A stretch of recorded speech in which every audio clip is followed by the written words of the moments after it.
Director of the Center. Dr. Bankhurst is Assistant Professor of History at Shepherd University in Shepherdstown, West Virginia.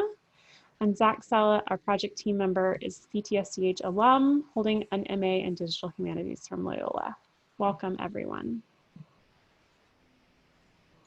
Great, thanks so much, Catherine. So I'm going to kick us off in our talk today. I realized we were originally supposed to do this in person on March 25th or something like that. So I'm expecting that my potbelly sandwich is in the mail. Is that coming? So it's on the way. It's on the way. Great. I appreciate that.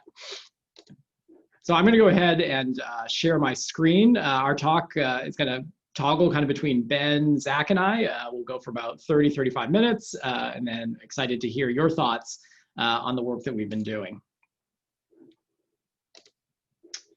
All right. So following the American Revolution, Loyalist refugees lined up in New York and in London and Halifax, Nova Scotia, to share their experiences of upheaval. And they were doing this in the hope that the British state would recognize their political allegiance and compensate them for their losses through evacuation, through grants of land, through maybe a pension, or even reimbursement for property lost. The state assiduously recorded their narratives. One of the 18th century Atlantic's largest sort of diasporic populations in two series of documents, the Inspection Roll, known also as the Book of Negroes, and the papers of the Parliamentary Loyalist Claims Commission. And we'll shorten that to the LCC today. Both of those documents serve to establish the political allegiance and right to confiscated property of women and men who supported the crown during a civil war in the face of betrayal, persecution, and loss of family and friends. They're filled with firsthand accounts of wartime experience, rich biographical details, and evidence of networks and geographic movements of a displaced people. Well, that was in the 1780s. Nearly 250 years later, the Maryland Loyalism Project engages undergraduate and graduate students to use digital platforms to make these poignant stories and revealing data available to scholarly and descendant communities. Now, a guiding principle of the project is to document, while not reproducing, the inhumanity often embedded in the construction and content of these historical records. And I've given you two examples drawn from the original manuscripts here. First, even as white loyalists emphasized their suffering and the inhumanity of American rebels, they submitted financial claims that documented their own denial of humanity to enslaved women and men. Most enslaved are listed in aggregate counts, as you can see here, 95 people at 2 furnaces and a forge, and are denied even the dignity of being named. Second example, as Black loyalists told their narratives of flight from patriot enslavers and service in the British Army, British and American commissioners, who stood between their return to enslavement in the United States and their potential freedom elsewhere in the British Empire, also reproduced the data categories and language of runaway slave advertisements, perpetuating the commodification of women and men who had already self-emancipated themselves and fought for the British Empire. And you can see on the bottom, Mary Bella, 29. There's a description field, stout wench, where they try to ascertain what they believe to be her sort of racial mixture.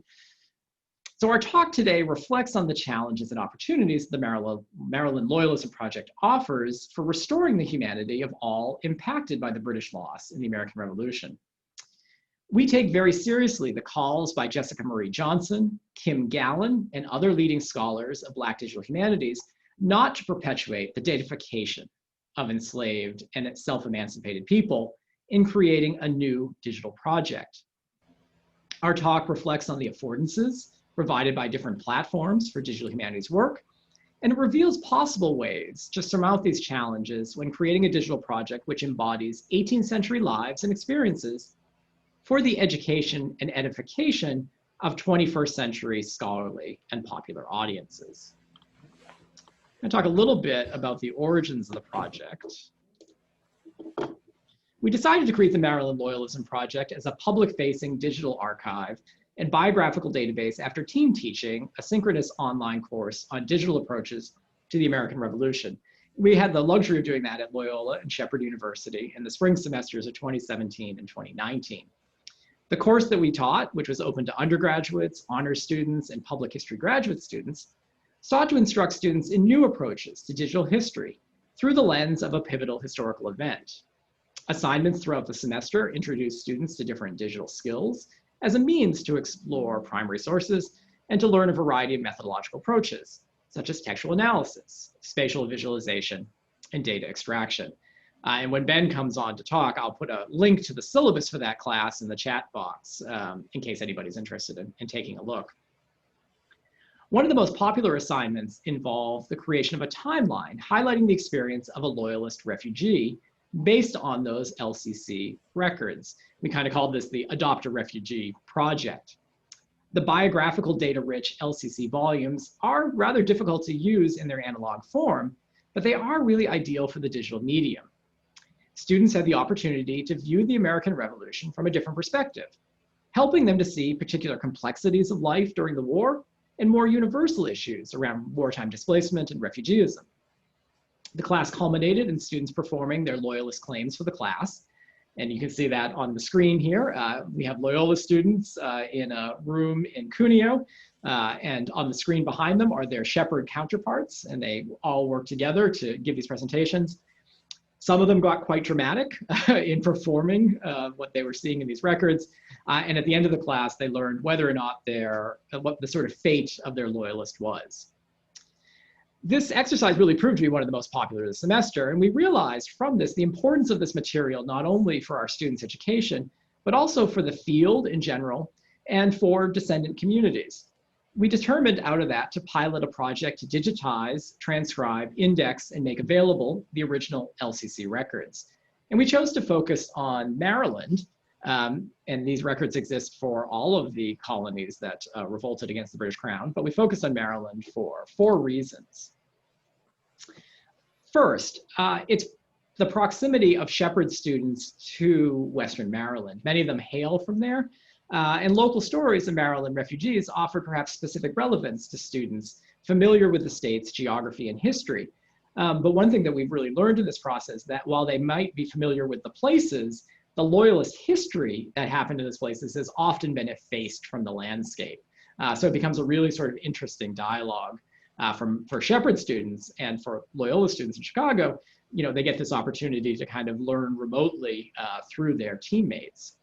Second, the subset of records of the Maryland colony was of a manageable size. As you can imagine, with any project, you wanted to actually come to some point of completion.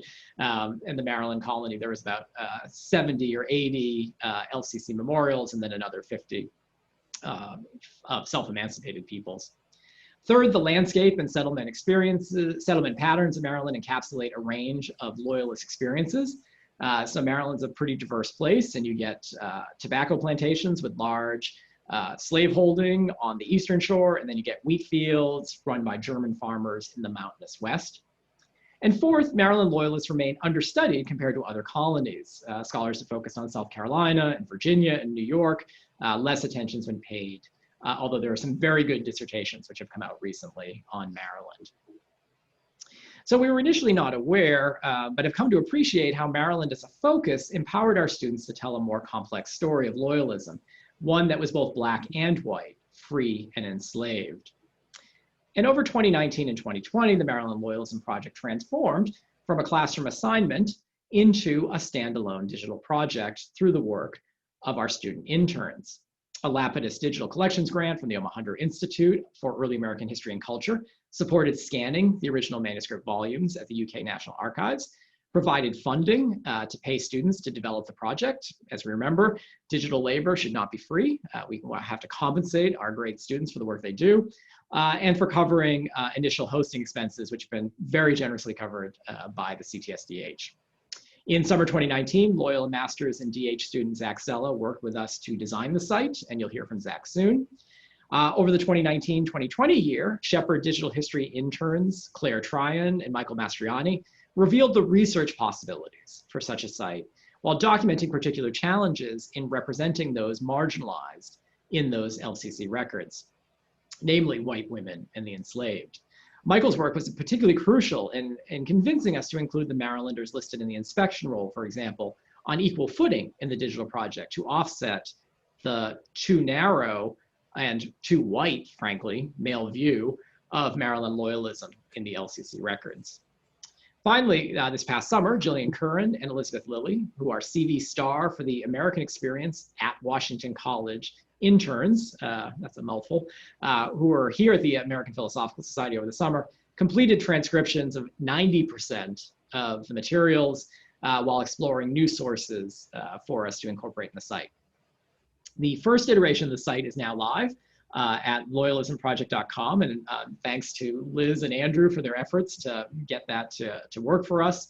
I'm now going to turn it over to Ben, who is going to talk about the sources that were part of the project. Well, thank you, Kyle. I'm sorry, I think I'm coming down with a cold, so my already nasally voice must be nearly unbearable. So bear with me. Thank you also to Catherine and Elizabeth for the invite to present here today. And I'm sorry we can't be with you in person, but this is equally fantastic. I'm going to quickly go over some of the source material and the background to the source material that we've chosen, and sort of map out the rest of the discussion about how we reimagined and mediated that material for our online database. So I'll start with the inspection roles created by the LCC. Now the inspection roles and the LCC records. Both sources have rightly attracted the attention of scholars interested in evidence of the Black and white Loyalist experience since the mid-19th century. The documents get us tantalizingly close to the voices of those who experienced the war for American independence firsthand. But we need to acknowledge that they represent a synthesis of oral testimony, written affidavits, notarized deeds, newspaper accounts, and other forms of media undertaken by an agent of the British state. Thus, they are filtered through the beliefs, practices, and worldviews of 18th century white male state officials, living at the close of one empire and the start of another. We must always interrogate the assumptions that undermine the decisions about what information was recorded and why and how it was recorded in the first place.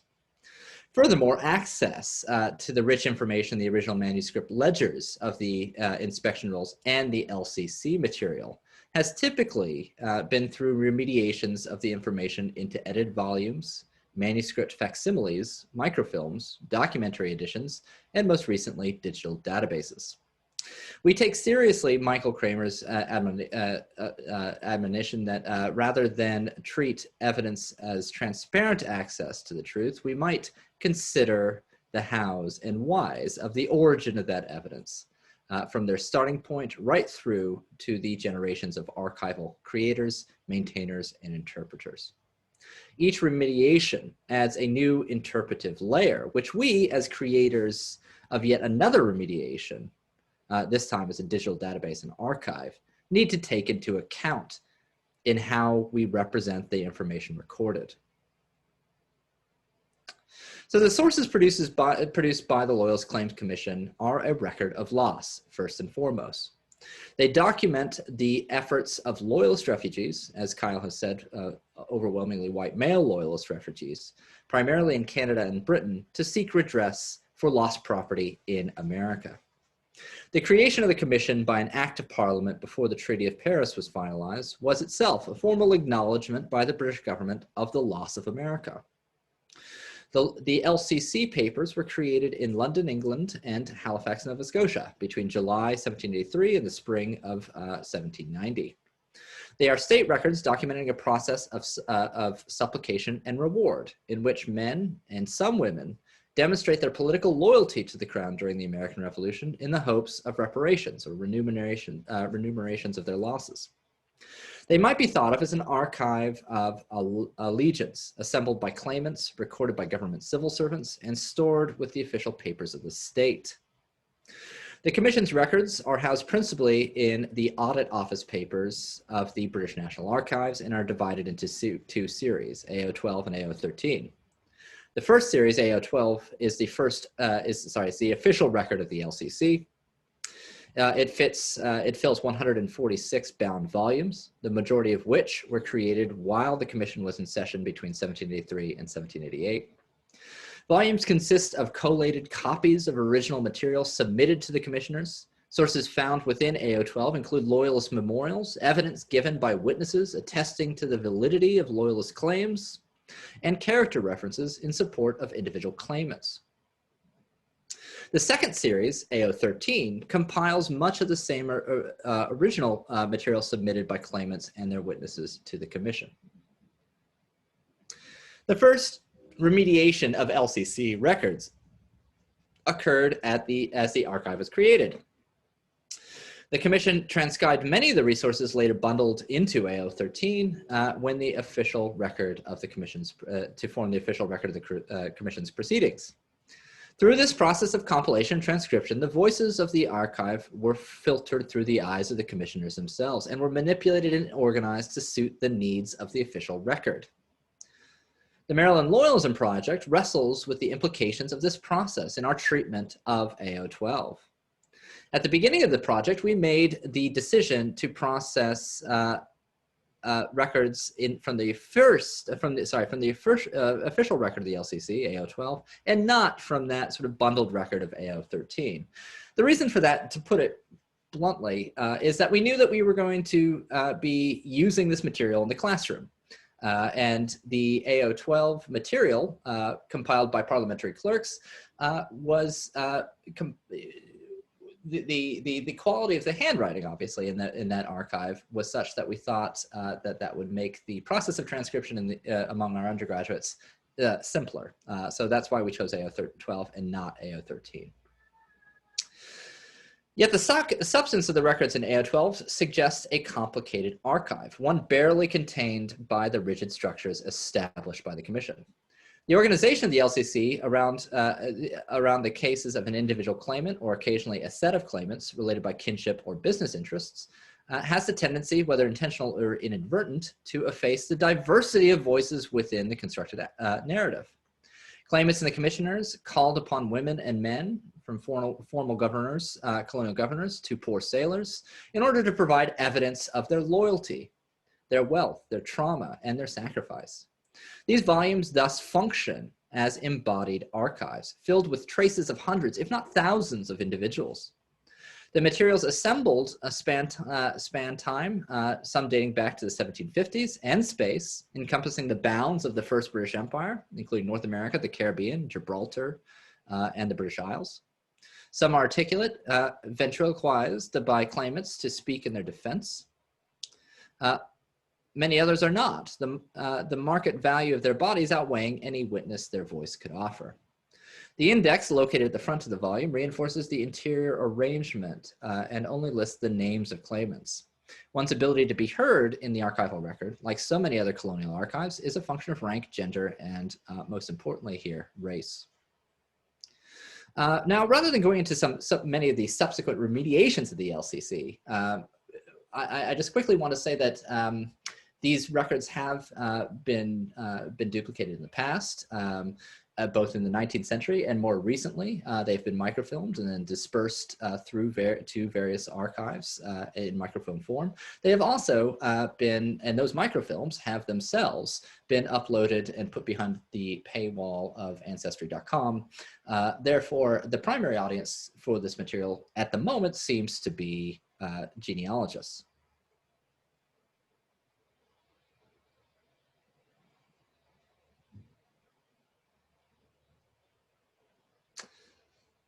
Even before the commencement of the Loyalist Claims Commission, representatives of the British state created another set of records and that demonstrated how the Black Loyalists would be represented in the written record. In 1783, Sir Guy Carleton, Commander-in-Chief of His Majesty's Armies for North America, was tasked with the responsibility of orchestrating the removal of British military forces from New York City and Charleston and other places, and as many Loyalists who did not want to remain in the newly independent United States. As the war wound down, Loyalists fled to Savannah, Charleston, and New York. Among their number were tens of thousands of women and men who freed themselves from bondage by escaping their patriot enslavers. By the end of 1782, between 6,000 and 10,000 blacks had left for Charleston, for example. Many of them headed to New York, and then from New York were dispersed throughout the rest of the British Empire. So our second archive are the records associated with these loyalists, these self-emancipated Black loyalists.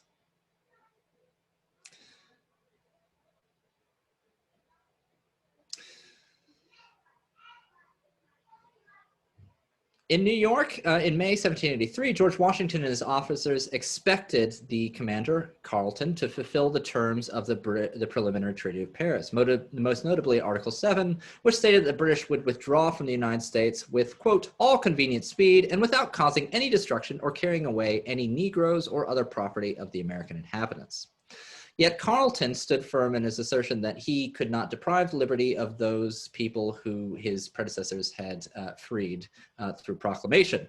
So he effectively defied Washington's dictates that this property should be returned as part of the treaty negotiations, and took to work to document the formerly enslaved in New York City, primarily because essentially he created an inventory of those that were granted freedom through in British New York, documenting their names, as Kyle had described, the descriptions, which look remarkably like runaway slave ads, and the destination to which they were going. He did this so that former owners in America could claim compensation from the British state for this loss of so-called property. Unlike the later Loyalist Claims Commission records, Black Loyalists recorded within the book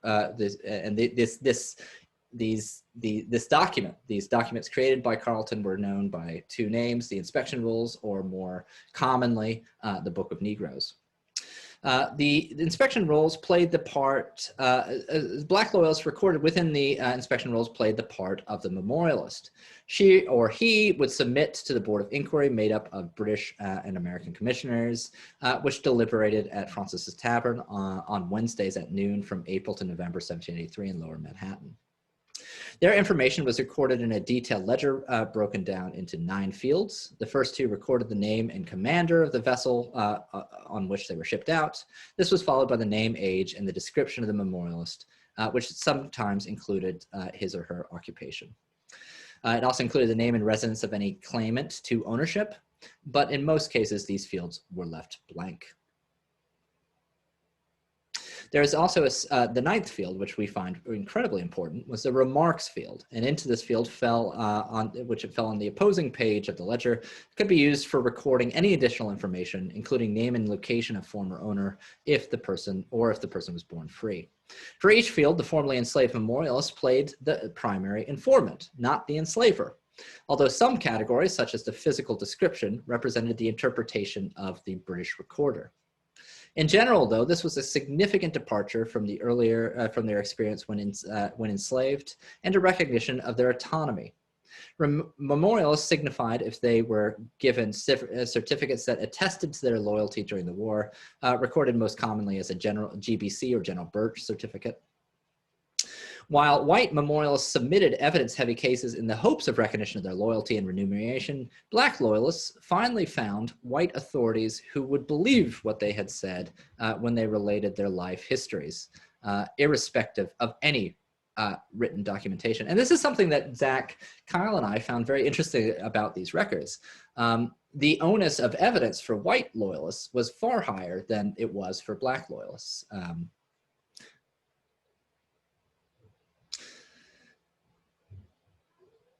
As I said, both of these sources have gone through a series of remediations from the middle of the 19th century up to the present time.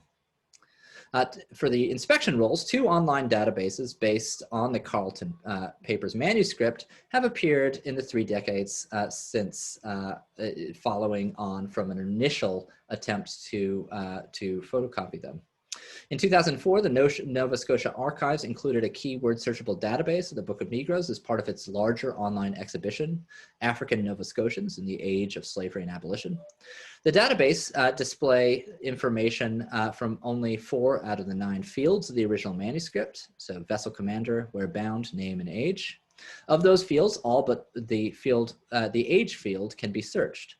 The decisions made in constructing the database shift focus to the individual memorialist, her or his destination, and the means by which she or he made it there in the first place. Information about physical characteristics, former owners, and freedom status can only be found by clicking through the digital facsimile of the original document. The absence of information about freedom status in particular perpetuates the incorrect belief that only freed, formerly enslaved people were recorded in the Book of Negroes. This simply isn't true. A second online database created more recently by the Library and Archives of Canada hews more closely to the original spirit of the documents.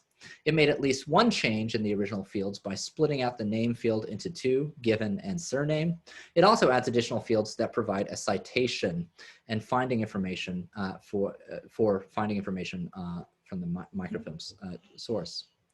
The choices made in extracting information from the original manuscript to convert into tabular data, however, reifies and perpetuates decisions made by the 18th century commissioners who created the original document.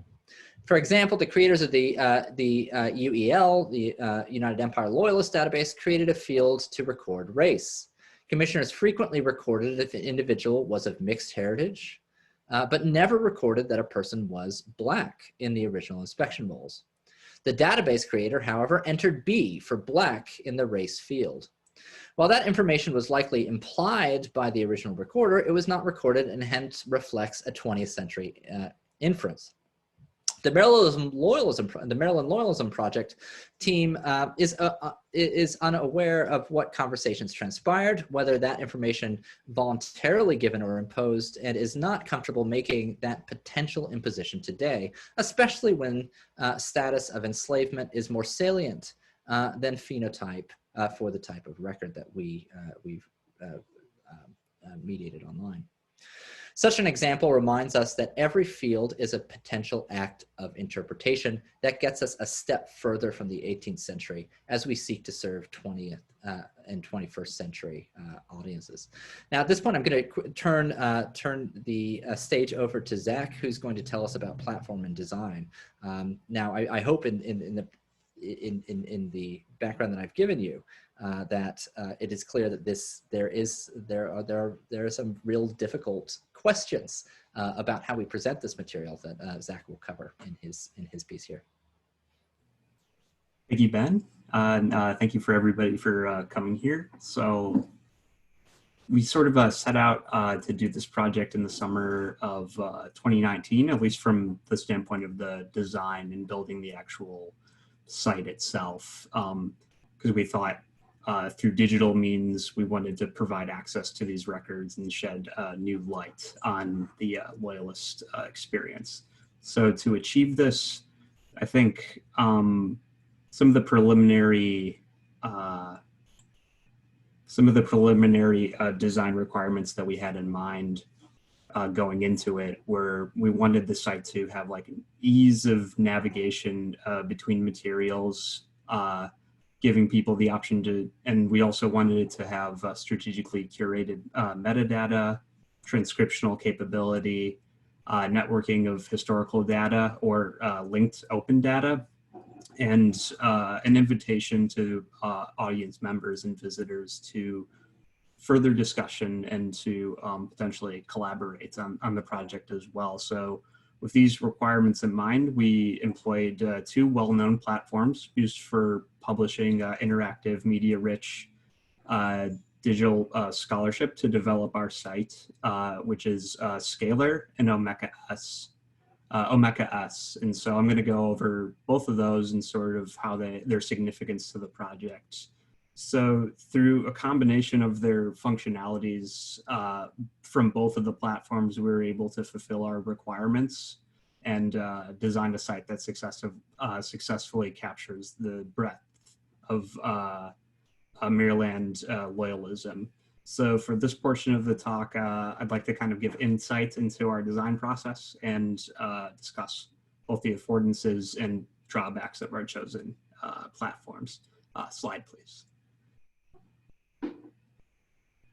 So we're going to start off with Scalar. So Scalar serves as the digital archive side of the site. It was developed by the Alliance of Networking Visual Cultures, and it provides a number of CMS tools that allow us to, as they say, engage with digital formats simultaneously as communication environments and objects of study. It operates similarly to WordPress as a tool, as it sort of utilizes the WYSIWYG model, or what you see is what you get for editing pages. So that was an appealing aspect to us to simplify the task of adding basic content like text and images and whatnot. It was more so through designing the navigational structure in Scalar, customizing the page features, and adding the digital facsimiles and metadata of the documents where we found the majority of the work in Scalar, however. Slide, please. So navigation in Scalar is dictated by what are called paths, which allows admins to define nesting relationships between contents. For example, from the welcome page, you can see that it contains 9 paths to the project's main volume pages, which all individually contain paths to the associated contents, so on and so forth. So sort of common like parent-child relationships. And it also moves forward in a sort of linear fashion as a book would.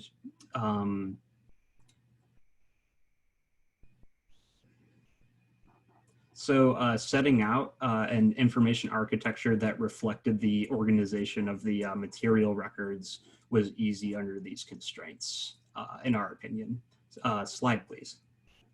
As we drilled down through the hierarchy to the level of the individual memorials, and then to the level of the types of documents associated with those memorials, namely the narrative, the claims, and the testimonies, we had to make a decision on how to present individual documents without creating too many click paths. So I guess we were trying to save a lot of clicks, and we wanted to sort of, at some point, when users got to the memorials themselves, they could access all of the pertaining records within it. So we settled on, for the individual memorial pages, constructing tab windows, which you can see on screen, that you can, where users can toggle between the document types to then view the associated documents in Scalar's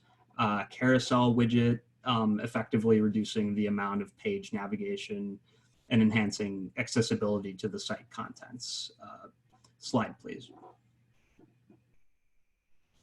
But the main reason I think we chose Scalar was to construct the digital archive because it handled the content at the level of the document pretty well. For individual documents, which are uploaded as media, we were able to write out bibliographic information utilizing metadata vocabularies provided with Scalar, as well as create transcripts for many of the documents with Scalar's annotations feature. Scalar also saved us the trouble of having to upload hundreds of documents at a time. And so via CSV spreadsheets, we were able to batch import the document media files with their corresponding metadata fields.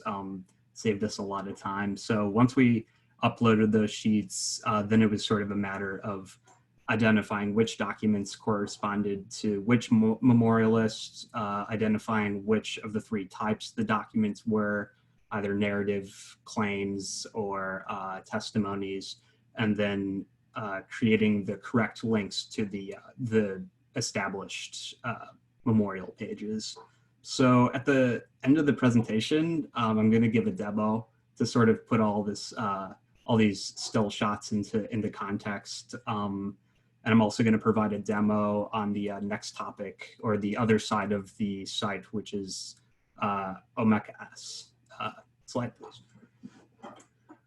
So Omeka-S serves as the bibliographic database side of the site, and it is definitely the place where we think we performed the sort of deeper dive into the individual aspects of the people represented in the digital archive.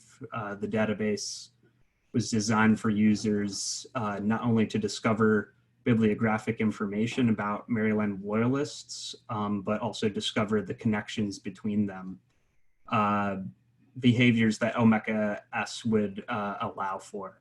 So similar to Scalar, Omeka is a content management system where you can collect resources as well as link resources across various metadata fields. In our case, the singular units or items, as Omeka calls them, for the resources were in fact the people relevant to Maryland Loyalism. This included individuals with dedicated memorials, but also individuals who verified the veracity of the memorials, and as well as individuals who were more passively invoked in the records. So based on these categories, we defined the three main item sets to account for everyone present within the records. So that's memorialists, witnesses, and mentioned individuals respectively. Slide, please. So here's an example of a Loyalist, James Chalmers, and this is just kind of how the data is laid out. You can see it gets at like occupation, his title, and different things associated with his identity. It also, in the top right image, there's links to where James was mentioned in the digital archive, so people can go back to the archive and see in what volumes, in what place he was mentioned. And then getting back to the sort of networking between the individuals, the third image in the bottom right shows who James Chalmers witnessed as people had to make their case to the Loyalist Claims Commissions, as well as the people who witnessed him as well. So you can see the relationship between like who was there to witness, and that aspect of witnessing is a large part of the project. Slide, please. So work regarding the representation of all these individuals, we believe, though, is mainly in forging the metadata attributed to them. Omeka offers a number of metadata vocabularies, each with their own set of classes and properties for describing resources. Dublin core terms, which some of you might be familiar with, for instance, is one vocabulary that comes preloaded into Omeka-S, as it is one of the more popular vocabularies for describing bibliographic information. And to a degree, we employed Dublin core, but as we demanded more distinct classes and properties to describe these individuals, we found it necessary to import several other metadata vocabularies into our installation. So once we had an appropriate set of vocabularies, then it was a matter of building what's called a resource template in Omeka-S, which is a feature where you that's created from the vocabularies and is used for grouping properties and classes to be used over and over again. And it's used for mapping all of the we use that template for mapping all of the imported people data to the templates once we imported it again through CSV spreadsheets. But researching appropriate metadata vocabularies, we think, was probably one of the biggest challenges for this project. There was a limitation imposed on us, we think, regarding the level to which we could map available metadata labels and vocabularies to the robust bibliographic information and history of these people encompassed by Maryland Loyalism. There, of course, are implications pertaining to the memory and restoration of when we settle with limited vocabularies and leave out information that cannot be adequately described. Of course, there's bound to be issues. Slide, please. So one of the ways that we mitigated this issue was employment of a custom ontology. And an ontology and vocabulary are interchangeable in this sense. It's a module within Omeka that allowed us to create our own metadata properties and classes in the absence of appropriate metadata vocabularies. With this plugin, we could freely describe people with respect to the records, available information, and this customization of metadata in many ways represents a design choice on our part to effectively break the archive and make spaces within the database for individuals in a way that the original records fail to do. This is demonstrated, for example, in the creation of the Book of Negros ontology, which helped us describe and label several aspects of the enslaved individuals represented in the inspection roll documents, like place of origin, military service, race, how freedom was obtained, etc. Slide, please.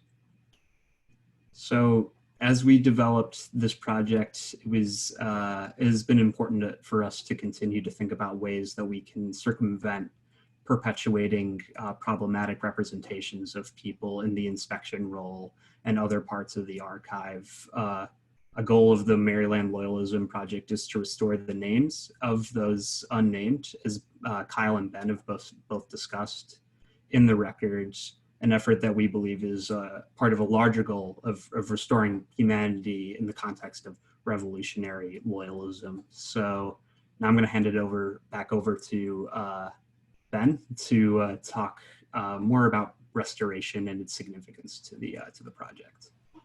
Great. Thank you, Zach. And I'll be brief here, but I really liked what you had just said about breaking the archive. And I think one of the major problems that we faced over the course of this process was not one that we had initially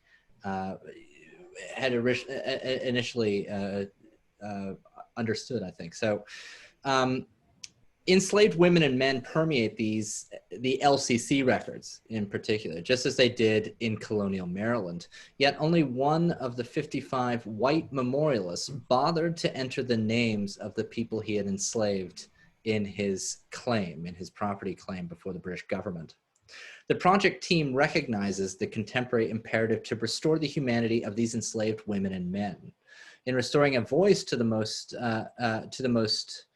inarticulate, the project looks to the work of archivists attempting to decolonize the archive by using metadata to address the experiences, needs, and aspirations of marginalized and underrepresented groups, as well as addressing the wider social imperative to ensure record keeping can help to document, empower, and enfranchise. Realizing the needs of our 21st century audiences, the project takes two basic steps to begin to address silences in the 18th century record. The first is to grant each enslaved person her or his own record in the database. This seemingly simple step has a radical implication. It refuses to perpetuate the reduction by 18th century memorialists, as well as the state, of the enslaved to lost property.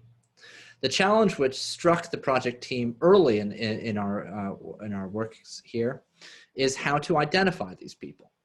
To label them unnamed enslaved person number 397 does the work of embodying an individual in the database, but it is an inelegant formulation at best and runs the risk of perpetuating dehumanization at worst. This involves looking to other primary sources in order to do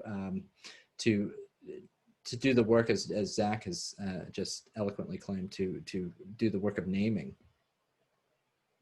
To this end, the project team turned to another source base, the records of the new state government, created as they sold confiscated British property in order to pay debts and raise revenue in support of the war effort. The Maryland legislature established the Commission to Preserve Confiscated British Property in order to oversee the confiscation and sale of local Loyalist property in 1781. Property, in scare quotes, sold at auction by the state included enslaved women and men living on seized estates. The journals and states books of the Commission are housed today in the Maryland State Archives, and you can see a list. So above we see a line from the LCC material, and below we see one of the auction records from the Maryland State Archives material. Now, for lack of time, I'm not going to go into too much more detail there, and I think we should probably turn it over to question and answers. What do you think, Kyle and Zach? Yeah, good idea. Great.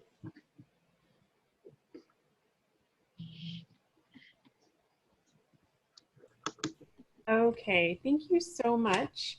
And Andrew French will be moderating the question and answer session. So just as a reminder, you may place a question in the chat. And if you do, Andrew will read it out. Otherwise, you can use the raise hand function on Zoom, or you can raise your hand if your camera is on. Liz, you have a question? Yes, thank you. Thank you so much for this. I'm so excited to see this project, you know, at this stage. I think the work that you've done is just really impressive, and I really appreciate the consideration that has gone into the sort of design aspects and thinking about the audience and the usability and how to best sort of use metadata for kind of the discoverability and really to kind of, you know, rediscover identities of, you know, formerly unknown people in the archives. So well done there. My question is actually more about, you know, this project came out of a class or a couple classes. How do you envision using this in classrooms going forward, both in your own or for other instructors to use it with their students? Do you have any idea about sort of pedagogical projects that could come out of this? And since you're the one still teaching, maybe you can Yes, great. I do. This is, as Kyle had said, this was the most popular of the assignments that came out of our American Revolution course. And the next step here, I think, is to get. Well, let me take a step back and say, I think one of the most rewarding and surprising moments for me that came out of those courses was when those students who were transcribing the LCC material in particular came upon the claim, the property claim section of each of the memorials. And it was there when they were in the process of the deep reading required to transcribe that they came face to face with enslavement in a way that they had not ever really reckoned with. I think through and rightfully so. I think the students in my classes in particular who had dealt with primary source material related to enslavement had dealt with the autobiographies of the formerly enslaved, namely like the narrative of Frederick Douglass, right? So they're used to confronting slavery within a biographical context. But here, they confronted the cruel mechanics of the institution in a financial record, and that took many of them aback. I had numerous students come to me in my office and just say, "Look, I found this really troubling. Actually, you know, they're listing chairs and linen tablecloths and things. And then, you know, seemingly down the list, they'll list people. So that was a really fascinating sort of discovery. But also, I guess to answer your question, what I'd hope we would do the next time we teach the class is to provide the students with the transcriptions from the LCC that our students at Shepherd and Loyola have done, and then ask them to go about the process, kind of the more positive process of naming by going in and doing the transcription work for the Maryland State Archives auction records. So they go through the process of attributing names to those who are left unnamed in the LCC work.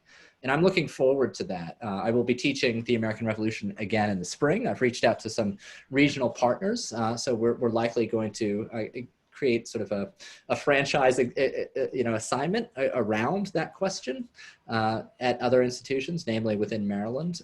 So I think this project will live on. It was born in the classroom, and it will continue to live there. That's the primary goal. Yeah, thank you. Yeah, I think that this could be such a powerful tool in many classrooms, not just in history and digital humanities and. Well, that was oh, sorry to interrupt. I apologize. No, go ahead. Yeah. Well, that actually came up when we were discussing what to do about the question of biography. How do we write biographies for people who have, who may have a name if they're lucky, but don't have very many ego sources available? And I think it was Kyle who rightly said, look, we should go beyond history here. We should invite our peers in creative writing or in literature, anthropology, to help us create biographies that give due credit to these people. I mean, if we write biographies for the white Loyalists, we have a lot of information from the LCC to work on. So that is something we'd also be interested in pursuing down the line, as sort of more interdisciplinary partnerships. That's great. Thank you. I have a question. Yes, go ahead. I have like 5 questions, but I'll just give you one. I found this to be fascinating and really just powerful on many accounts, and just intersected in so many unexpected ways with things that I'm familiar with, which was lovely to see, because certainly content-wise, this is something that is not something at all that I sort of work on. I was really sort of fascinated, and I just wanted to make sure that I understood you right about this decision on like the AO12 versus the AO13, and it's my understanding that you made the decision to use the AO12, and that was the kind of the clerk's transformation of the originals into a structure that would then serve their needs and maybe the needs of the state. And I very much understand. I heard when you talked about that, sort of the impetus behind this decision being one of the actual, like, the real considerations about the issue of transcription.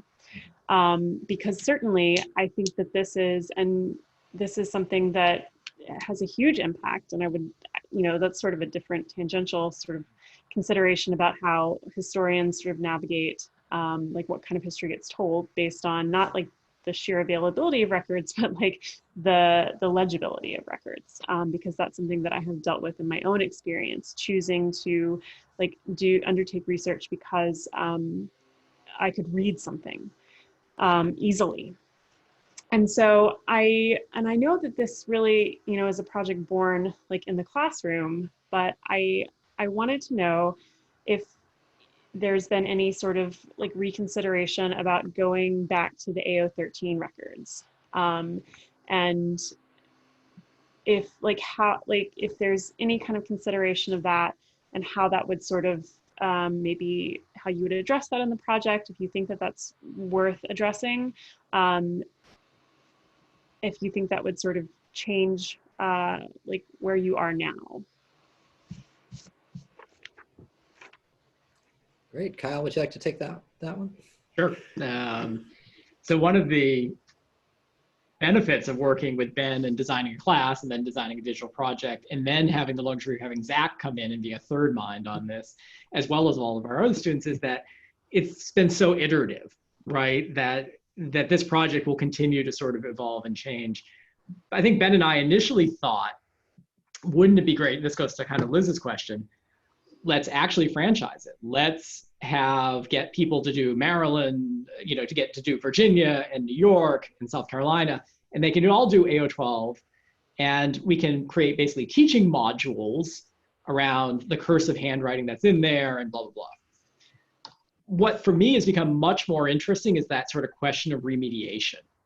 And I think as the cultural historian, realizing when you take the story, and Ben and I have an article coming out on this, when you take the story forward to see in the 19th century, it was reproduced this way. In the 20th century, it was microfilmed. In the 21st century, it was made into a database. All of these changes keep adding meaning. So naturally, the question is to go to AO12 13. And we don't have a picture of 13, but 13 is basically a compilation volume of all of these loose pieces of paper. And I am so fascinated by that question of what gets included, what gets taken away, what pieces of information. In some ways, AO12 13 might even be less mediated than AO12, right? If we think of the ideas of bricolage and assemblage, which went into AO12, AO13 might be the foil to thinking about that.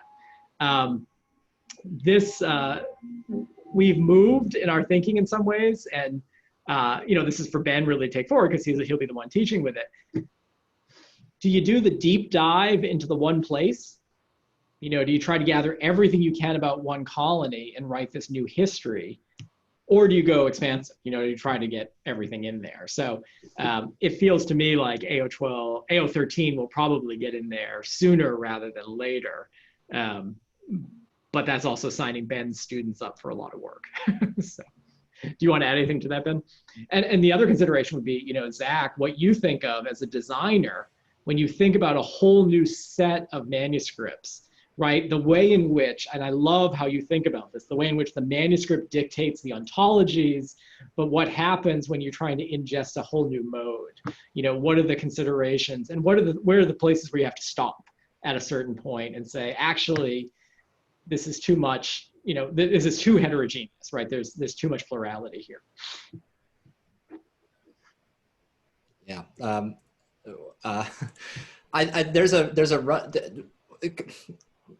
There's a running, well, Kyle and I are having a running argument about the future of the project. In some, Kyle is if I could say so, a big advocate of the deep dive at the individual colonial level. And that's because of what we've been able to turn up. I mean, regarding this process of renaming, that simply hasn't been done before in other contexts, and it's partially down to what records exist at the Maryland level, that will enable us to do this. So there's that side. I have delusions of grandeur. I'll be the first to admit it. And I would like to see AO12 and AO13. This might be a test study for a larger project that might include both sort of the classroom franchise model for assignments around this topic and sort of community buy-in, probably within the context of heritage and descendant communities. When news of the original Lapidus Award was broadcast for the first time, Kyle and I were inundated with emails from descendants. That seemed to be the people who, principally the white loyalists, who were interested in the work that we were doing. And I've been wrestling with this. I don't know if that's because they're the ones familiar with the archive through ancestry, and they just like the idea of the cleaner images and the transcriptions, which aren't provided on that resource, or what. When we launched the database, we're thinking of connecting to various different audiences, and we'll see how that goes. And that might determine whether or not we're going to go into AO13, or we'll take the the Kyle versus the Ben model moving forward. We're at a crossroads, I guess is the short answer. But Zach, again, does this fill you with dread, the idea of AO13? I know when I suggested the Maryland State Archive material, there was a moment of hesitation. So what are your thoughts on this? Oh no, it sounds like a great opportunity. I really like and have enjoyed like working on this project. We've been doing it since the summer of 2019, and every time I kind of get back to it and kind of get back into the thinking of like what we're really trying to accomplish, it's really enriching. And in regards to like at the level of metadata of like how we do represent and the limitations of metadata in representing people who are sort of lost in the record. It's an interesting sort of and very timely like thing to think about right now. And so I would invite like AO13. Like I've truly enjoyed the experience because we have a lot of people in the mentioned category, and me and Ben were talking about this just last night about just kind of ways that we can kind of go about treating mentioned, because we are given pause of how to approach that. So yeah, to be continued, maybe, question mark. So I want to thank you so much. We are over time, and I know folks have had to kind of leave the Zoom, but you know, we're virtual. There have been just a few comments in the chat. I don't know, Andrew, if you want to sort of like read some of those out. And yeah, Liz also asked to please share the syllabus. But I don't know, Andrew, if you want to read some of those out just so we kind of get them on the Facebook Live. Sure thing. Yes, one comment from someone that had to leave early said, "Thank you for the insightful talk, the thought processes behind the design and the reasons for the design decisions, giving each individual their own page to restore their voices was a very timely reminder." Another person says thank you, and that this was very informative and thoughtful. And another saying, "Many thanks for sharing your work. I've enjoyed the few minutes I took exploring the database and look forward to taking time to experience it in depth." And of course, to anyone watching, you can go to loyalismproject.com to check this out. You may also email with questions at amphil,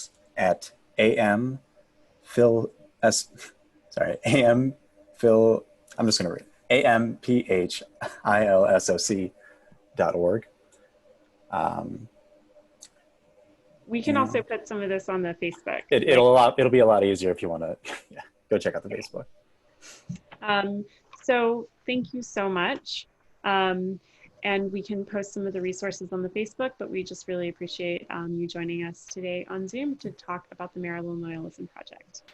Thanks. Thank you again. Wonderful. Thank you so much for having us. Thank you all. Sorry, take care.